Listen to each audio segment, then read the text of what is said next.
अस्सलाम वालेकुम दोस्तों, मैं हूं रिजवान और आज हम बना रहे हैं बहुत ही मज़ेदार बीफ ग्रीन कढ़ाई। इससे पहले हमने चिकन में बनाई थी, बहुत मज़ेदार बनी थी, और आज हम बीफ में बना रहे हैं। देखने में भी ये बहुत खूबसूरत है और जायके में भी बहुत ही लाजवाब है। तो बहुत आसान है, बहुत ही कम मसालों के साथ ये ग्रीन बीफ कढ़ाई तैयार होती है और आप इसे ज़रूर बनाएं और हमें कमेंट में ज़रूर बताएं कि आपको कैसी लगी। तो आए शुरू करते हैं। इस रेसिपी के तमाम इंग्रेडिएंट्स की लिस्ट आप हमारी वेबसाइट sajnaji.com पर देख सकते हैं। इसका लिंक नीचे डिस्क्रिप्शन में मौजूद है। बिस्मिल्लाहिर्रहमानिर्रहीम। सबसे पहले 100 ग्राम हमने घी लेना है। तो अगर आपका गोश्त चर्बी वाला है तो आप थोड़ा कम भी ले सकते हैं। इसमें पौना चम्मच या हस्बे जायका नमक शामिल करेंगे।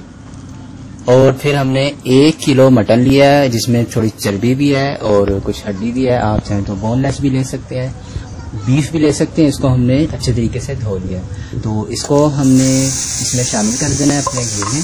और घी हमने ज़्यादा गर्म नहीं किया था, क्योंकि अगर घी ज़्यादा गर्म हो तो हमारा गोश्त जो है वो बर्तन को चिपकना शुरू हो जाता है।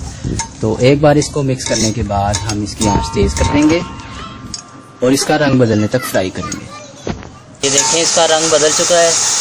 तो अभी हमने इसको मज़ीद फ्राई करना है कि इसका जो पानी निकलेगा वो अच्छे तरीके से खुशक हो जाए। इस तरह से जो पानी खुशक होगा तो इसकी सारी स्मेल भी ख़त्म हो जाएगी।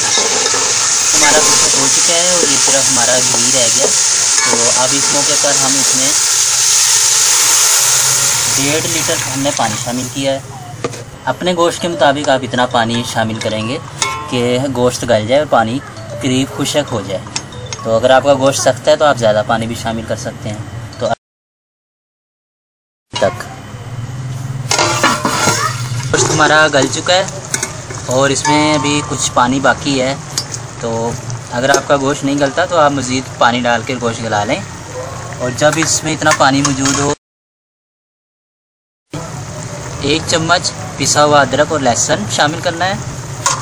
भर के हमने लेनी है सब्ज़ मिर्च का पेस्ट, पिसी हुई सब्ज़ मिर्च, बिल्कुल बारीक नहीं होनी चाहिए, थोड़ी मोटी होनी चाहिए। 50 ग्राम सब्ज़ धनिया और 25 ग्राम पुदीना लेना है हमने। इसको हमने बारीक पीस लिया है, तो इसका पेस्ट इसमें शामिल करेंगे। इसको थोड़ा मिक्स करते हैं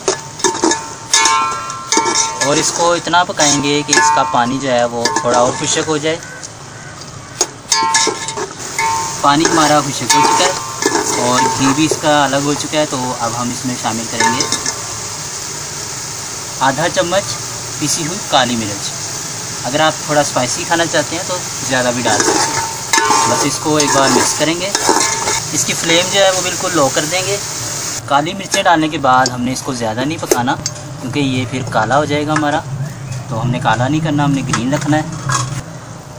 अब इसमें शामिल करेंगे करीब 60 से 70 ग्राम फ्रेश क्रीम। ये हमारी होममेड फ्रेश क्रीम है, तो इसमें ये शामिल करेंगे और इसको एक बार मिक्स कर लेंगे। मिक्स करने के बाद हम इसमें थोड़ा सा सब्ज़ धनिया, थोड़ा सा लंबाई में कटा हुआ अदरक और थोड़ी सी सब्ज़ मिर्चों से इसकी गार्निश कर लेंगे। तो आप अपनी पसंद की चीज़ों से गार्निश कर लें और इसको 2 से 3 मिनट के लिए ढक के रख देंगे।